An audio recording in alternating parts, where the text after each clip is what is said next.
Daily. Taste the Daily. இந்த மாதிரி ஒரு காலகட்டத்தில் கவுண்டமணி சார் மேலே நம்பிக்கை வச்சு அவருடைய காமெடி என்றைக்குமே நிற்கும் அப்படின்ற நம்பிக்கையோட ப்ரொடியூசர் எடுத்திருக்காரு. அதே மாதிரி டைரக்டர் வந்து வெரி ஹிலேரியஸ் டைரக்டர். அவர் எத்தனையோ படங்களுக்கு வந்து ட்ராக்ஸ் எழுதி கொடுத்துருக்காரு. பல காமெடியன்ஸ்க்கு வந்து அவர் வந்து ஒரு அப்லிஃப்டாக இருந்தவர் தான் ராஜகோபால் அவர்கள்.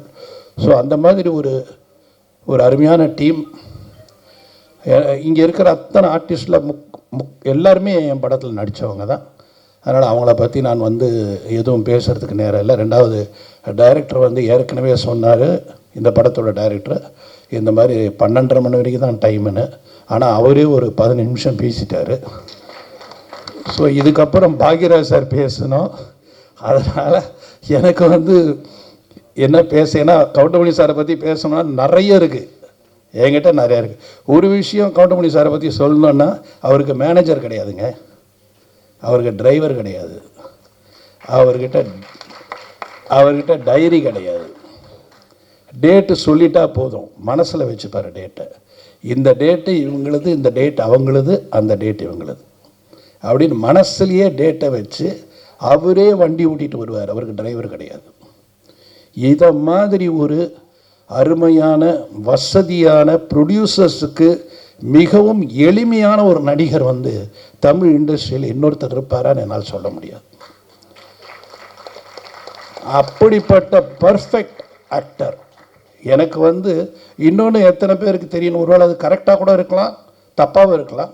அதிக படங்கள் கவுண்டமணி சார் நடித்தது என் படம் தான் நான் நினைக்கிறேன். அவரே சொல்லுவார், 24 படத்துக்கு மேலே நடிச்சிருக்கார் என் படத்தில். அந்த 24 படத்தில் 20 படம் ஹிட்டு, நான் அவர் இருந்ததில். இதில் என்ன வேடிக்கைன்னா, நான் வந்து ஒரு 4 பேஜ் டைலாக் எழுதிட்டு சத்யராஜ் சாருக்கும் கவுண்டமணி சாருக்கும் வந்து டைலாக் சொல்லுவேன். அந்த 4 இவங்க 2 பேரை சேர்ந்து 6 ஆக்கிடுவாங்க. திரும்ப அதை படிக்கும்போது என்னால் எதையுமே கட் பண்ண முடியாது. அந்த மாதிரி 6 ஆகிடும் அந்த பேஜ். அது மாதிரி 2 பேஜ் கொடுத்தா 4 ஆகிடும்.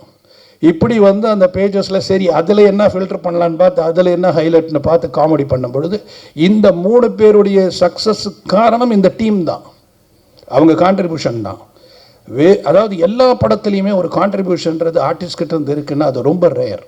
அப்படி ஒரு கான்ட்ரிபியூஷன் உள்ள ஒரு ஆக்டர் யாருன்னா கவுண்டமணி சார். அவர் அதில் நீங்கள் பர்டிகுலராக நிறைய படம் நான் சொல்லணும்னா, ஒன்று நடிகன், அந்த பிரியாணி சீனு எடுக்கவே முடியலங்க, எடுக்கவே முடியல. சிரிச்சுக்கிட்டே இருக்கேன், எங்கே கட் சொல்கிறது தெரியல.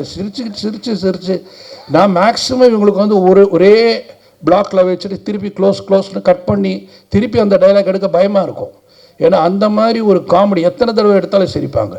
அதே மாதிரி இளையராஜா சார் வந்து ரீரெக்கார்டிங்கில் வந்து இப்படி ஒரு சிரிப்பு அவர் சிரிப்பார்னா யாரும் நம்ப மாட்டீங்க, அவ்வளோ ரசிப்பார் காமெடியை.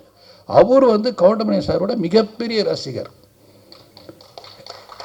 ஏன்னா என்னுடைய படத்துலேயே நான் வந்து இளையராஜா சார் சிரித்து பார்த்துருக்கேன். அதாவது அவர் மியூசிக் போடுறதுக்கு முன்னாடி ரீல் பார்ப்பார், அந்த ரீலில் அப்படி சிரிப்பார் கவுண்டமணி சாரை பார்த்து.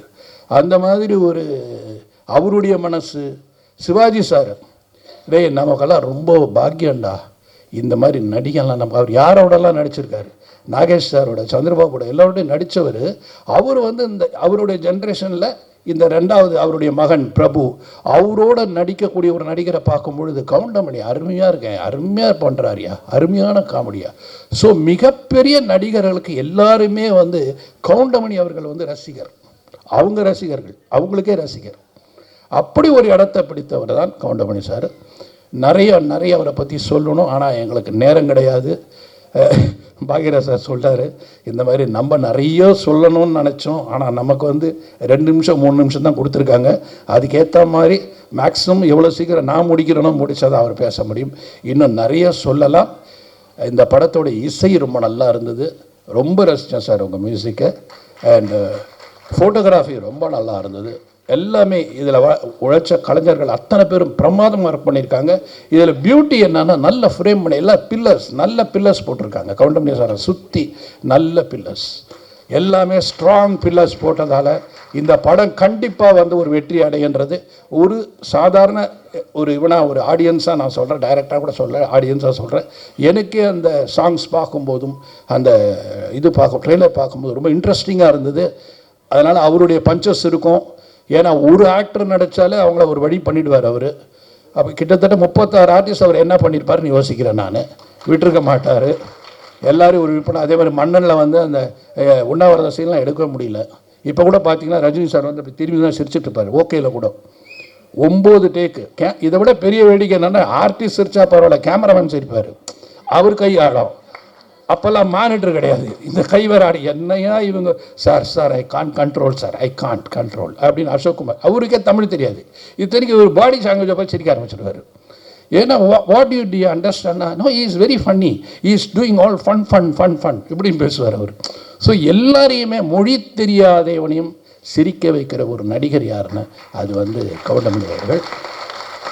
பாதகம் செய்பவரை கண்டால் நாம் பயம் கொள்ளலாகாது பாப்பா, மோதி மிதித்து விடு பாப்பா, அவர் முகத்தில் உமிழ்ந்து விடு பாப்பா.